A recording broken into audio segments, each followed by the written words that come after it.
In the name of the Father, In the name of the the Son, and the Father, Holy the Son, and Spirit. the Holy Spirit. Amen. Amen.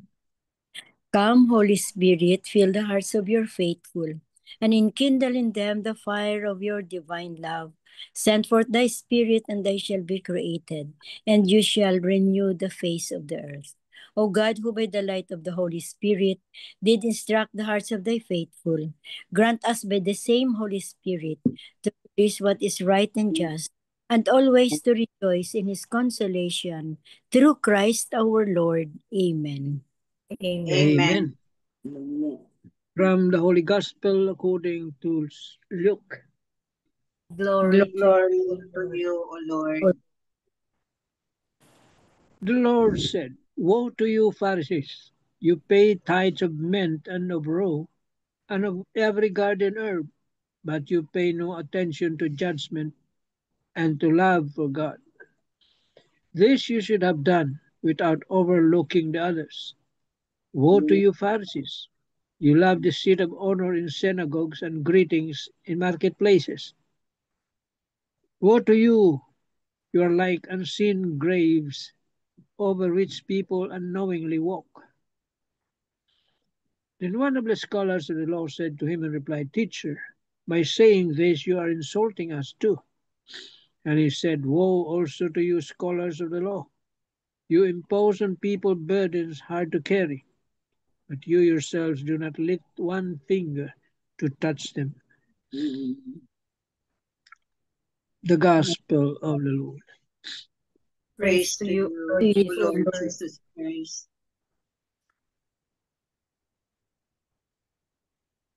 The 3 pointers. The 3 pointers for today's Gospel. Number 3. In today's Gospel, Jesus sternly rebuked the Pharisees for misleading the people, and the scribes for imposing unnecessary and burdensome rules on their believers. Such actions obscure God's essential commandment of loving God and neighbor. Number 2. Jesus teaches us that the essence of God's commandments is to love God and our neighbor totally and wholeheartedly. He shows such love to us through his sacrificial love that embraces and lifts our burdens. Number 3. Do you allow the love of God to transform your mind and heart? Are you willing to carry your neighbor's burden? Speak to the Lord from your heart. Amen. Amen. Amen. Thank you very much, Tita Lynn. So today's gospel, is about um helping our neighbors or other people of their burdens. Yun.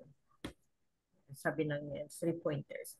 But if we look at the gospel also, when we look at the gospel, we can ask ourselves, how was our burden? An example ito, last week, natin, in our life, did we encounter such a burden or heavy sa atin ba? Anything burdensome, anything. Did we have it last week or do we have it until now? Or are we a burden to our fellow of our friends? Are we a burden? Yun. Number 3, are do we help them? Do we help them unload their burdens? Ito ang the 3 messages of today's gospel. What was our burden in life?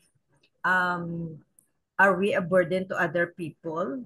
We are burdensome, or are we bothering them and in their lives, or we are the cause of their burden? And another thing is, do we help them carry their own burden? Yun. So tatlo ang dapat natin i-meditate dito. So and today's gospel is about Jesus criticizing the Pharisees, for their hypocrisy and lack of genuine devotion to God, because they'd rather implement mga mga laws na burdensome na sa mga tao ba, but the laws are so strict that the laws don't even apply to their life. Parang burden na sa ibang tao ba? Yun. And they become hypocrites. He rebukes them. Jesus rebukes them for prioritizing minor details. Ang mga Pharisees, no, they prioritize mga minor details na lang. So, such as the yung mga tithing of garden herbs while neglecting more weight matters like justice, love of and compassion. Yun ang nagiging hypocrite ang Pharisees. So, let us always examine ourselves, no, and either try to unburden the others, no, unburden, help them unburden in whatever is bothering them in their life, no, and we also examine ourselves. Do we give them burdens in their life? Tayo ang cause ng burden nila, or we have our own burden? How do we deal with that? Tito Mans? Itong kay Marino. Yung kay Marino naman, the focus is on leadership, no? Are we good leaders? For example, in our homes, do we walk our talk or do we lead by example?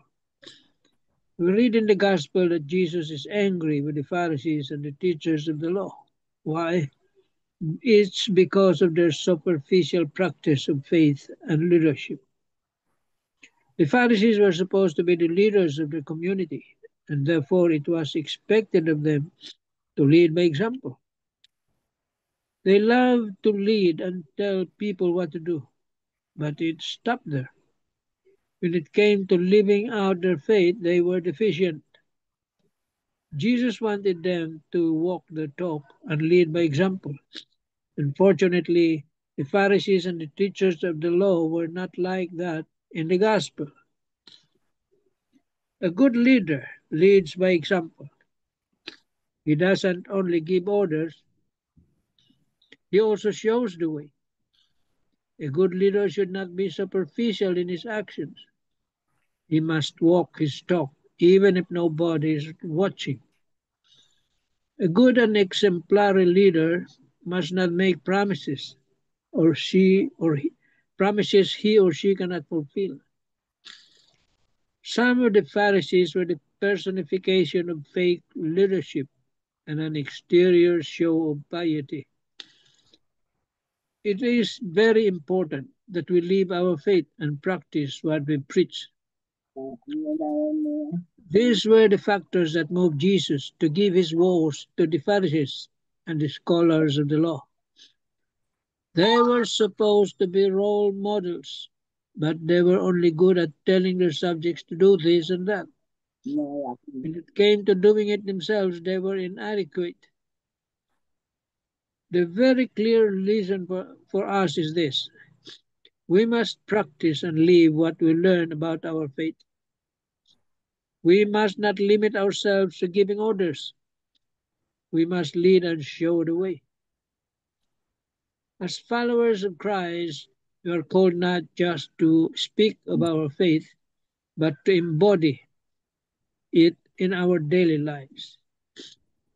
Our actions must mirror the values we proclaim, and our leadership must flow from a heart that truly follows Jesus.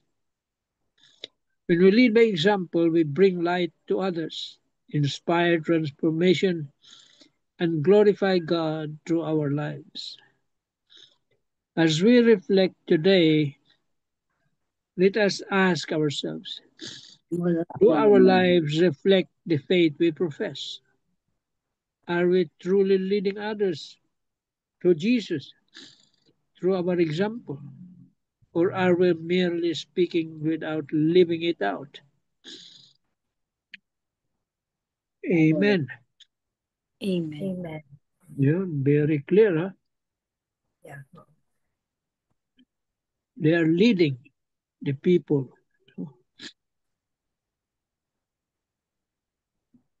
by teaching them the wrong way. They were not practicing what they were preaching.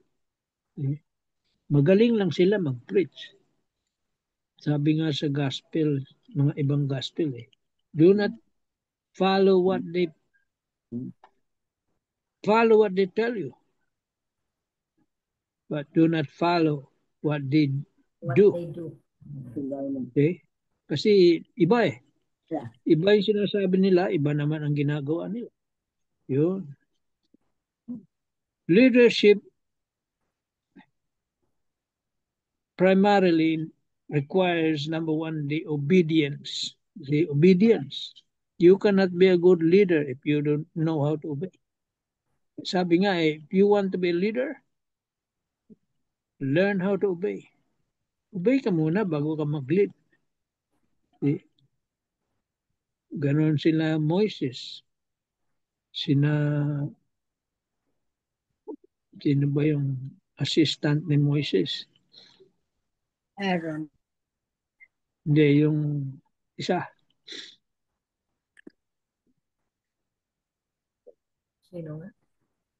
Yung siya yung nakapasok doon sa promised land. Oo, siya lang ang nakapasok. Hindi si Sino ba yun? Si Moses. Kalimutan. Who is that again?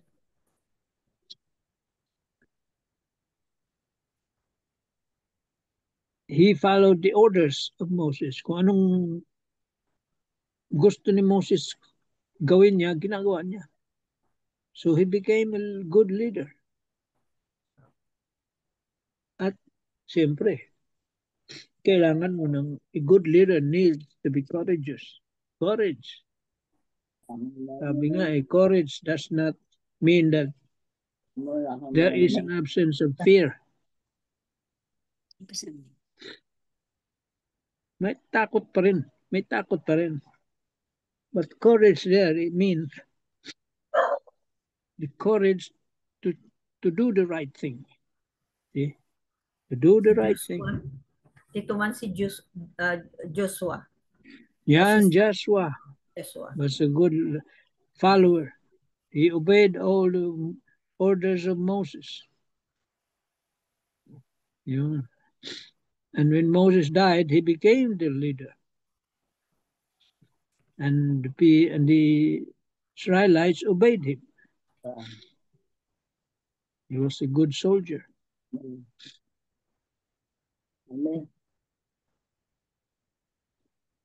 And most of all, you must have the faith. You cannot lead without faith. And humility.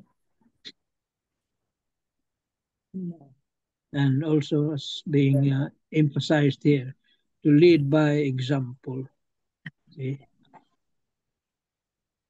Hindi yung puro ka lang turo na gawin mo to, yun pala ayaw mong gawin. Turo mo sa kanila, you do it first. Show them. That's a good leader. The qualities of a good leader. Leading by example.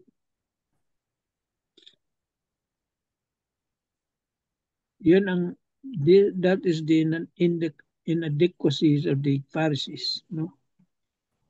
They want to lead, but they're leading the people to damnation, not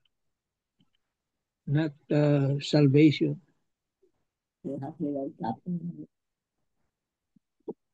Kaya matindi yung sinabi ni Jesus, woe to you. Ano nga sa Tagalog, manigas kayo. Yun ang sabi ni Father Danny noon. Lunos naman kayo. Kawawa naman. Mas matindi pa kaysa mahirap naman kayo. Mahirap kayo. Woe is more serious word. Matindi na word yan. No? Woe to you.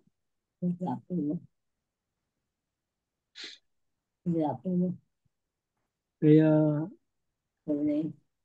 yun ang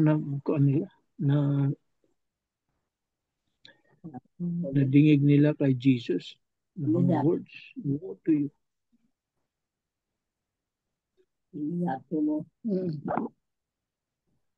Yung tinuturo nyo sa kanila, mali. Magaling lang kayo sa turo. Kasi nagko-concentrate sila sa law ng the law of Moses. Oh. The old law. Binago na, dinagdagan na ni Jesus yun. Ayaw nila. Gusto nila yung kanila. Ang kanila.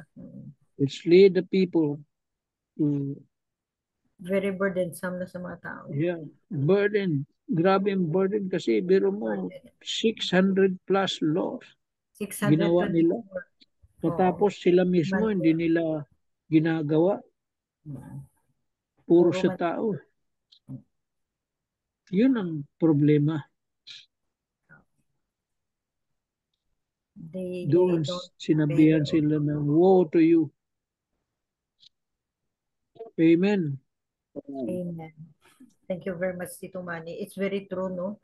Nagiging burdensome na i-imagine, no? Ang 10 commandments, no, na tinuro ni Moses, no? Ginawa nilang 624 na very burdensome na sa mga tao. And yet, they also don't follow.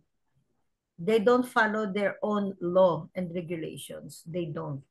But ito lang, no? How can we follow a leader, no, na they're telling us to do this and then they themselves don't do it? Yun. Common sense. Oo, common sense. Ang good example niyan ngayon sa sa present modern day natin is yung yung mga false prophets, mga ganyan ba? Mga nag-claim sila ng mga mga either prophet sila or nag-ano sila ng church nila. Yun. They create their own church, they create their own group. Tapos they don't follow. Ano lang sila. Ma-impose lang sila and implement and yet they don't follow. They don't follow their own law. So nagiging hypocrite sila. A good leader is the one who leads. Dapat manguna ka. Do this. You follow me. What to do. I will teach you what to do. Just follow me. Pero iba eh. Listen to their words but don't do what they're doing. Yun. Since biblical time pa.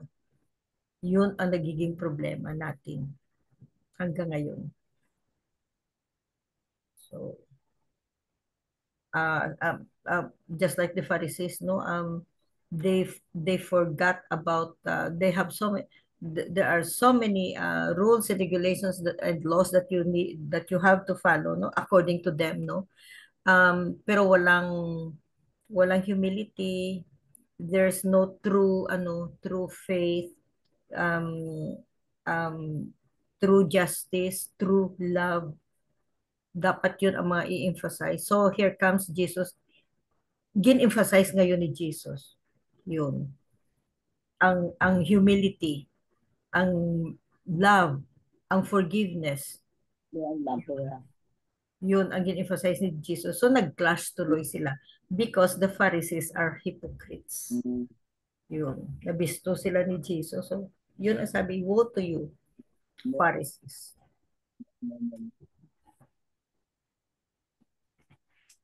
Tita Helen, you have something? Yes, Tita. Unseen graves.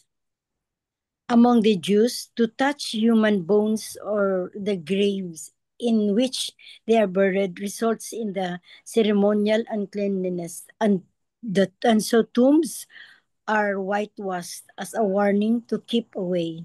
Some people would be buried on the ground, and if the graves are left unattended, they render unclean those who accidentally step over them. In his condemnation of the Pharisees, Jesus compares them with unmarked tombs over which people unknowingly walk. The Pharisees take pride in being scrupulous in their observance of the law, like paying tithes not just on what the law requires, but also on the most insignificant herbs. But they transgress the law in its essential points of judgment and love of God. They present themselves to be irreproachable, but interiorly, they are far from acting in the true spirit of God's law. They are motivated by social recognition rather than by the love of God. Their hypocrisy renders them unclean before God and contaminates those affected by it, like unmarked graves filled with scattered bones. Amen. Amen. It's really very important to do what is to walk the talk, ano? Kasi if you only just you're good in saying in theory but you are not doing it, so how can you convince people the what you are telling is important? They will not believe you because they haven't seen you doing it. Yeah. So a good leader, be a good follower muna. That's what I have learned. Amen. Amen. Oh, very, very Amen. true, Tita Helen. Oh. Yes po. Oh, just like forgive others, mga ganyan pa. And then may mga secret enemies ka pala na you plant grudges sa mga tao. Tapos alam ng mga tao. Sabihin mo na, oh, forgive your enemies, tapos ikaw mismo gapang-away ka dyan. Hindi yan pwede. You have to walk the talk. Kung ano ang gina-preach mo or gina-emphasize mo or gina-share mo sa ibang tao, you have to be an example. You have to be an example yourself. Kahit na simple things lang. Like compassion, forgiveness, justice, love, yun. Kahit na ganyan na ba? And helping others, compassion. Amen. Amen. Amen. For the parting, Tito Manny, wisdom. Yeah. We remember about the 12 apostles when they were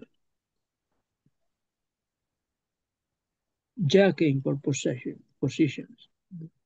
And who wants to be the leader? And Jesus told them to want to be a leader. You must be the servant of all. Okay? Kaya it's not easy to be a leader. You have to be the servant of all. Gaya yung ginagawa natin. Yung gumagawa ng lahat. Yung leader, sumusunod lang tayo. Okay? That's it. You want to be a leader? Be the servant of all. Amen. Amen. Thank you very much. So, I think any other piece of your thought kung meron kayo? Or if not, let's go ahead with the closing prayer, no? And thank you very much for the reflections and sharing, no? And thank you, Tito Manny, for your wisdom. Okay, yes. Oh Lord, we pray and drive us far from the snares of the enemy. May your holy angels dwell with us and guard us in peace. And may your blessing be always upon us through Jesus Christ our Lord. Amen. Amen. Amen. And all together, please, glory be to the Glory be Father, to the Father, to the Son, to the Holy and to Spirit, the Holy Spirit, as it As it was was in the beginning, beginning, is is now. now, and Now, ever, shall be world world without without end. Amen. Amen. Amen. The In the name Father, of In the the name of the Father, Father, the Son, the Holy Spirit. Amen. Amen. Thank you Amen. very much. Thank Good you. evening.